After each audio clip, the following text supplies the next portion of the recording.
Una tarde 2 niños de aspecto extraño llegaron a mi casa, siendo muy insistentes para entrar. Algo en mí me decía que no los dejara, después me enteraría que fue la mejor decisión.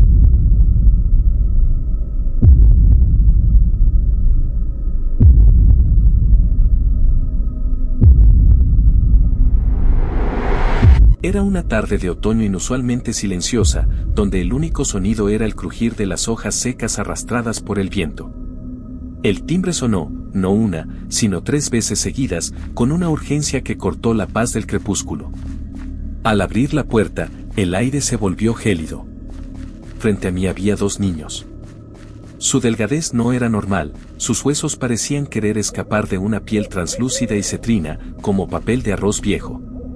Llevaban trajes de lana gruesa, absurdos para la temperatura, e impecables, pero desprendían un olor a tierra recién removida, a raíces podridas y a un dulzor enfermizo, como de manzanas pasadas. Lo más perturbador eran sus ojos, pupilas negras y dilatadas que ocupaban casi toda la córnea, sin un rastro de blanco, y que no parpadeaban. Jamás. Nuestro perro, un pastor blanco, se metió en su jardín, dijo el mayor. Su voz era un eco plano, sin tono, como un recitado aprendido. ¿Podemos pasar a buscarlo? La niña, más pequeña, solo sonreía. Una sonrisa tensa y amplia que estiraba su piel y mostraba una hilera de dientes pequeños, afilados y tan uniformes que parecían tallados en hueso. Negué con la cabeza, ofreciendo buscarlo yo. Su insistencia se volvió inmediata, casi agresiva. «Tenemos sed», dijo la niña, y por un segundo, en la profundidad de esas pupilas de tinta, creí ver algo moverse, algo retorciéndose. Un instinto primal, ancestral y lleno de pánico, surgió desde lo más profundo de mis entrañas. No era un simple presentimiento, era una voz clara y gélida que aullaba en mi mente: no son niños. Cierra la puerta. No dejes que te vean el interior. No dejes que pisen tu suelo. Mi mano, temblorosa, se aferró al marco de la puerta con fuerza de ahogado. No pueden entrar, logré articular con una voz que no reconocí como mía, áspera y llena de un miedo que ellos debieron percibir. Sus sonrisas no se inmutaron, pero el aire a nuestro alrededor pareció espesarse, volverse pesado y difícil de respirar. Cerré la puerta de golpe y giré la llave, apoyando la espalda contra la madera como si una avalancha intentara derribarla. Permanecieron allí. Podía sentirlos a través de la madera, una presencia fría y expectante. No se marchaban. No respiraban. Solo esperaban. Después de lo que pareció una eternidad, me arrastré hasta la ventana del comedor y, oculto tras la cortina, espié. Ya se iban, caminando río abajo por la acera. Pero no caminaban. Se deslizaban con una rigidez espeluznante, sus pies apenas parecían tocar el suelo. Y fue entonces cuando lo vi, bajo la luz mortecina de la farola, sus sombras no lo seguían. En su lugar, se proyectaban en el asfalto formas largas, retorcidas y multiarticuladas, como patas de insecto gigante o tentáculos que se contorsionaban en silencio, alargándose y contrayéndose en una danza grotesca que su andar rígido pretendía imitar. El corazón se me detuvo.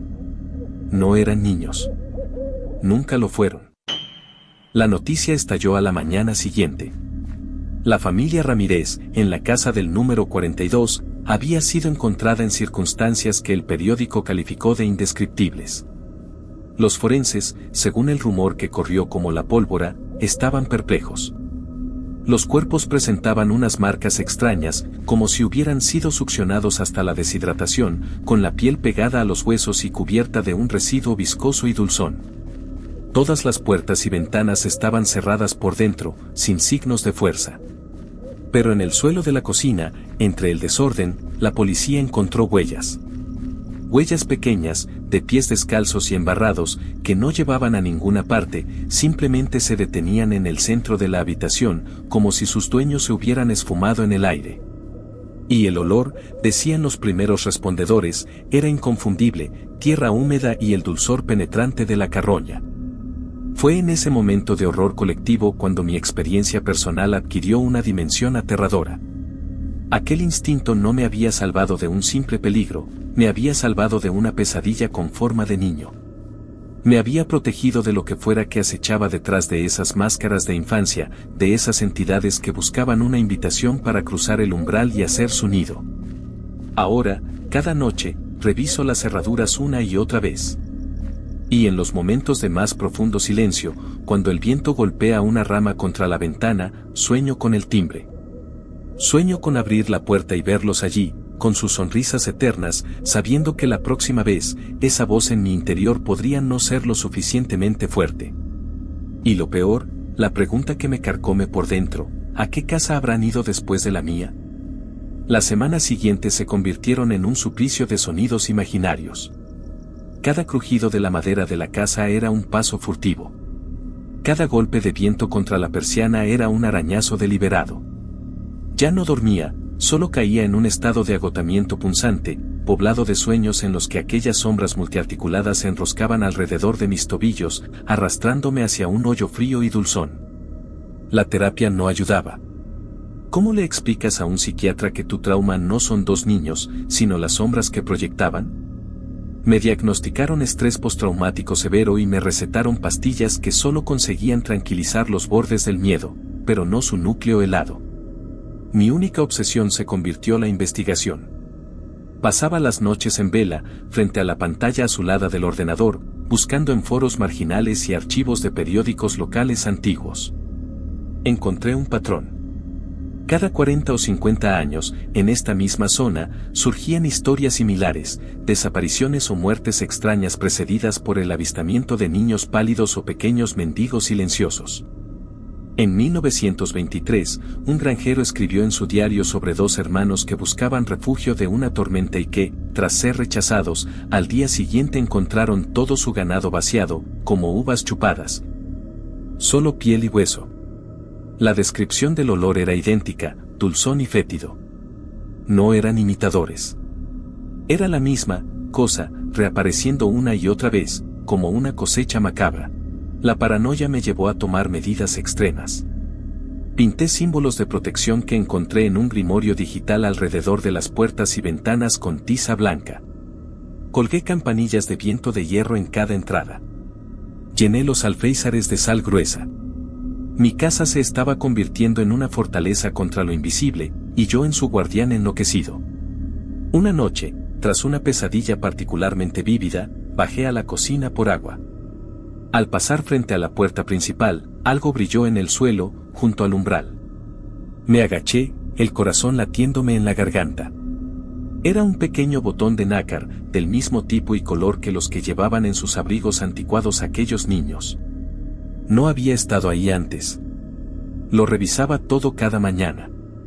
Ahora ya no solo tengo miedo de lo que pueda llegar desde fuera. El terror ha echado raíces dentro. ¿Cuándo lo dejaron caer? Fue cuando insistieron en entrar. ¿O significa que, de alguna manera, ya han estado dentro? Cada noche compruebo los cerrojos, pero ahora también reviso los rincones, los armarios, el espacio bajo la cama, buscando ese olor a tierra podrida y dulzón. A veces, en el silencio más absoluto, creo oír un susurro leve, como de dientes pequeños rozándose, que viene de las paredes. Ya no sé si me salvé. Solo sé que pospuse lo inevitable. Y que la próxima vez que suene el timbre, tal vez ya no sea en la puerta, sino desde el interior del armario de mi habitación. La evidencia del botón me enloqueció más que cualquier pesadilla. Ya no confiaba en mis sentidos, ni en los cerrojos, ni en la sal esparcida en los umbrales, que ahora encontraba ligeramente revuelta cada mañana. Vivía en un estado de vigilia perpetua, saltando al menor sonido. Pero el verdadero horror no llegó con un estruendo, sino con un silencio. Anoche, me desperté con la boca completamente seca. Una sed abrasadora.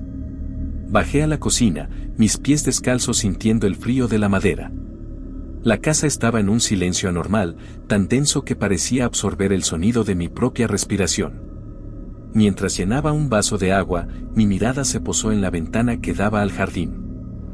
Allí, bajo la luz pálida de la luna, estaban ellos. No se movían. No sonreían. Solo estaban de pie, mirando fijamente hacia la casa, pero sus cabezas estaban ligeramente inclinadas, como si su punto de interés no fuera la ventana, sino mi dormitorio. Un escalofrío peor que cualquier otro me recorrió la espina dorsal. Su postura no era la de quien acecha desde fuera. Era la postura de quien vigila algo que ya está dentro. Giré sobre mis talones, el vaso de agua cayendo al suelo y estrellándose en 1000 pedazos. Corrí escaleras arriba, el corazón martillándome en el pecho como un pájaro aterrado. Mi habitación estaba igual que como la había dejado, pero el aire era más frío. Y el olor, ese olor dulzón y a tierra húmeda, ahora era inconfundible y provenía de mi armario. Con una mano temblorosa, me acerqué. No quería abrirlo. Lo sabía. Lo sentía en cada fibra de mi ser. Pero no pude evitarlo. Mis dedos se cerraron alrededor del pomo, frío como el hielo. Lo abrí de un tirón. No estaban vacíos. Colgada, impecable, como si llevara décadas esperándome, estaba la ropa que ellos llevaban puesta. El abrigo de lana gruesa del niño, el vestidito anticuado de la niña. Y debajo, en el suelo del armario, había un pequeño montículo de tierra oscura y húmeda, de la que sobresalía el botón que había encontrado, como una ofrenda macabra. No se habían ido después de aquel día. No estaban esperando fuera. Solo sus cuerpos, sus disfraces, lo que fuera que usaban para interactuar con nuestro mundo, se habían marchado. Pero su esencia, su presencia verdadera, se había quedado. Se había mudado. Habían respondido a mi invitación no cruzando el umbral de la puerta, sino colándose por los resquicios de mi miedo y mi obsesión, anidando en los espacios vacíos de mi casa y de mi mente. Ahora lo entiendo. No gané. Solo retrasé el momento en que me daría cuenta de la verdad. Cerré la puerta a sus formas, pero dejé entrar su sombra. Y ahora, sentado en mi cama, mirando fijamente el armario abierto, oigo un nuevo sonido. Un susurro lento y rasposo que no viene de las paredes, sino de debajo de mi propia cama. Es la voz de la niña, pero ahora es áspera, como si hablara con la garganta llena de tierra. Tenemos frío, susurra. Ya es hora de que juguemos dentro. El final no es que vayan a entrar. El final es darme cuenta de que llevan semanas viviendo aquí. Y que, por fin, han decidido dejar de esconderse.